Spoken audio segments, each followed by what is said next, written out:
Assalamualaikum warahmatullahi wabarakatuh. Halo, perkenalkan nama saya Putri Ananda Nur dengan NIM 2305015011016. Saya dari Program Studi Pendidikan Bahasa dan Sastra Indonesia, Fakultas Bahasa dan Sastra, Universitas Negeri Makassar. Pada kesempatan kali ini, saya akan membahas perihal ciri-ciri prosodi atau suprasegmental bahasa Indonesia. Nah, sebelum itu, kita harus mengetahui apa sih itu prosodi dan suprasegmental. Prosodi adalah ilmu yang mempelajari irama, penekanan, dan intonasi dalam bicara. Menurut Krida Laksana pada tahun 2008, beliau menjelaskan bahwasanya prosodi adalah ciri fonologis yang meliputi lebih dari satu segmen dalam kontinum ujaran. Suprasegmental adalah sesuatu yang menyertai fonem tersebut yang bisa berupa tekanan suara, panjang pendek, dan getaran suara yang menunjukkan emosi tertentu. Suprasegmental sendiri yaitu unsur yang menemani dan memengaruhi bunyi bahasa dan bukan bunyi sejati. Ciri-ciri prosodi dapat diklasifikasikan yaitu ada 4. Yang pertama, tekanan. Tekanan atau stres menyangkut masalah keras lemahnya bunyi. Suatu bunyi segmental yang diucapkan dengan arus udara yang kuat sehingga menyebabkan amplitudonya melebar, pasti dibarengi dengan tekanan keras. Nah, sebaliknya, sebuah bunyi segmental yang diucapkan dengan arus udara yang tidak kuat sehingga amplitudonya menyempit dibarengi dengan tekanan lunak. Tekanan ini mungkin terjadi secara sporadis, mungkin juga telah berpola, mungkin pula bersifat distinktif, artinya dapat membedakan makna, tapi mungkin juga tidak distinktif. Dalam bahasa Indonesia, tekanan tidak berperan pada tingkat fonemis, melainkan berperan pada tingkat-tingkat sintaksis karena dapat membedakan makna kalimat. Sebagai contoh kalimatnya yaitu, dia menangkap ayam itu. Jika tekanan yang diberikan pada kata dia, maka berarti yang menangkap ayam itu adalah dia dan bukan orang lain.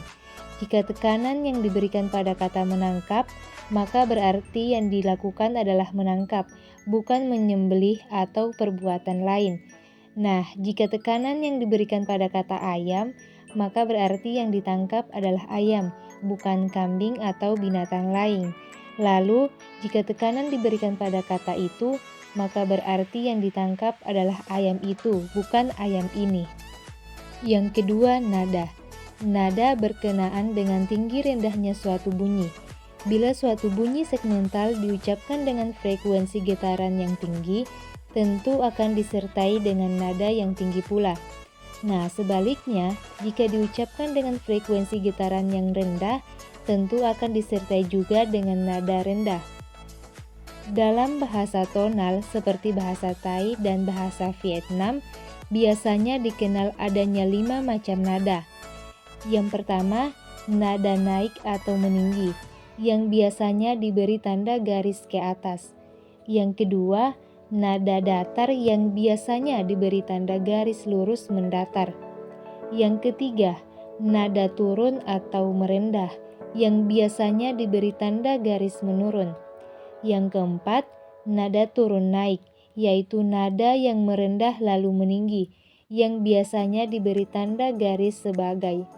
Yang kelima, nada naik turun, yaitu nada yang meninggi lalu merendah, biasanya diberi tanda garis. Variasi nada yang menyertai unsur segmental dalam kalimat disebut intonasi, yang biasanya dibedakan menjadi 4, yaitu yang pertama, nada rendah yang ditandai dengan angka 1. Yang kedua, nada sedang yang ditandai dengan angka 2. Yang ketiga, nada tinggi yang ditandai dengan angka 3. Dan yang keempat, nada sangat tinggi yang ditandai dengan angka 4. Ketiga, jeda atau persendian. Jeda atau persendian berkenaan dengan hentian bunyi dalam arus ujaran. Disebut jeda karena adanya hentian itu dan disebut persendian karena di tempat perhentian itulah terjadinya persambungan antara dua segmen ujaran. Sendi dalam menunjukkan batas antara satu silabel dengan silabel yang lain. Sendi dalam ini yang menjadi batas silabel yang biasanya ditandai dengan tanda tambah. Contohnya yang pertama, am tambah bil. Contoh kedua, lak tambah sa tambah na. Dan contoh ketiga, ke tambah le tambah la tambah war. Sendi luar menunjukkan batas yang lebih besar dari silabel. Dalam hal ini biasanya dibedakan adanya 3 jeda. Yang pertama, jeda antar kata dalam frase yang ditandai dengan garis miring tunggal. Yang kedua, jeda antar frase dalam klausa yang ditandai dengan garis miring ganda. Dan yang ketiga, jeda antar kalimat dalam wacana atau paragraf yang ditandai dengan garis silang ganda. Tekanan dan jeda dalam bahasa Indonesia sangat penting karena tekanan dan jeda itu dapat mengubah makna kalimat. Contohnya, kalimat pertama bermakna buku mengenai sejarah baru. Nah, sedangkan kalimat kedua bermakna buku baru mengenai sejarah. Keempat, durasi. Durasi berkaitan dengan masalah panjang pendeknya atau lama singkatnya suatu bunyi diucapkan. Tanda untuk bunyi panjang adalah titik 2 di sebelah kanan bunyi yang diucapkan, atau tanda garis kecil di atas bunyi segmental yang diucapkan.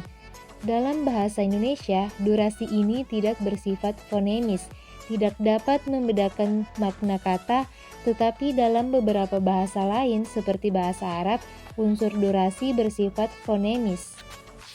Mungkin hanya itu yang dapat saya jelaskan perihal ciri-ciri prosodi atau suprasegmental bahasa Indonesia. Semoga videonya bisa bermanfaat.